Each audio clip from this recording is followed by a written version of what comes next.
Oh, crap. All right, November 6th. 70 degrees. I'll tell you what, for the first week of November in Pennsylvania, 70 degrees, and it was 80 degrees yesterday, I'll take it. Without hesitation. Well, the good news is, as of right now, the election's over, and we're still here. Nobody's killed each other, which is a huge no start. All right. I should be used to that by now, right?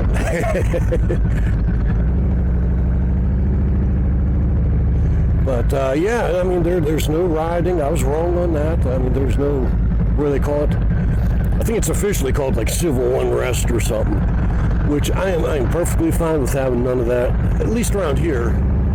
I haven't seen nothing pop up on the news.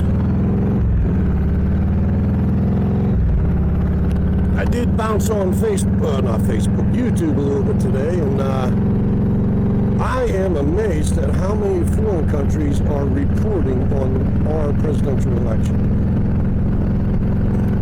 Kind of makes sense, because it does. I mean, we're like the assholes of the world. We tend to interfere in everybody's business.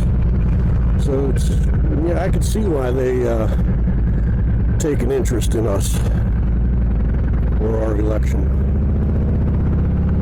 So, but that's a good thing. No more political ads. No more political junk mail. No more political phone calls. You know, I was getting tired of it.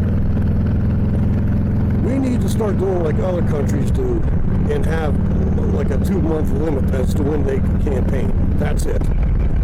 None of this bullshit like starting a year or two ahead of time and campaigns. And I also think we should limit, just my opinion, which I know means absolutely nothing, how much they can spend on their campaign. And yes, I know we could put a limit on it, and they will always find a way around it. Some little loophole or some little, well, like the colleges do with when they recruit their athletes. You don't give them money, they give them a car or a house or something like that, you know. So technically they didn't get any money, but yeah, I know they'll figure out a way to get around that. By the way, I drilled the 2 more holes, and even though it was warm, I think it was 60 degrees whenever I went home, it still fogged up on me. So I'm going to try, I'm going to put 2 more in, but I'm going to put them right in front down low where it tends to accumulate. Well, you know what, maybe I'll just put 1 in down there, and yeah, that's what I'll put 1 in first and see if that helps. Yeah. Got the tires in for the KLR. And I tell you what, they actually look very, very impressive. I'm glad I went with these ones, because these ones look aggressive to me. And I thought they were okay, you know. No, these some bitches are aggressive. I'm glad I didn't go with the D-Sports. Oh, man. That would have been rough, I think. But, yeah, I got them in.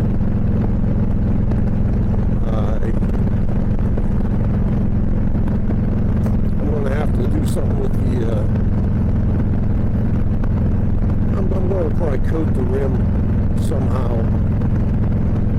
You know, put like electrical tape or good duct tape around the rim in case there is any little burrs. I rubbed my hands over them, but I didn't get any shards of metal in my hand or no scrapes or nothing like that. But that don't necessarily mean that the inner tube won't. Yeah, I spun the wheel both ways, had my hand on, trying to feel.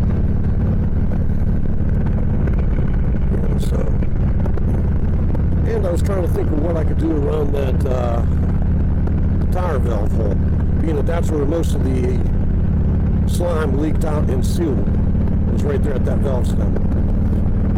Now, I already ran a light file over it, very lightly, to try to smooth out any edges. I think I'm going to put like a thin bead of silicone there to try to help insulate it from like vibrations and cuts. And I know over time the valve stem's going to wear through that, but hopefully by then it'll be a couple thousand miles and the slime will get nice and sloshed around, and you know. So anyway, I think that's going to be it for today's video. I had a hard time getting out of bed this morning. I just didn't want to get up. Dog's looking at me like, hey, yo,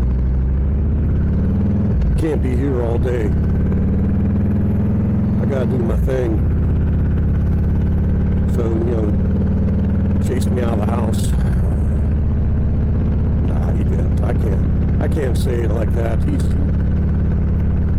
If I was in the car, he'd want to go with me, so we're going to hop in the car, because as you can tell, it's going to rain. We're going to hop in the car, go up to Dad's, and try a couple things. Maybe I'll get some ATF fluid while I'm out. Ran out of my place, and I'm not going to trust anything up his place. Don't know how old it is, don't know if it's contaminated, don't even know if it's actual antifreeze. You know, knowing him, I look down in there, it's red, it might be red kerosene, which wouldn't be good in transmission. Let me just tell you that. Anyway, get yourself something to ride. Get on out there and ride it. Stay safe and enjoy life while you can. Because before you know it, it'll be too late. So I'll see y'all tomorrow. Later on.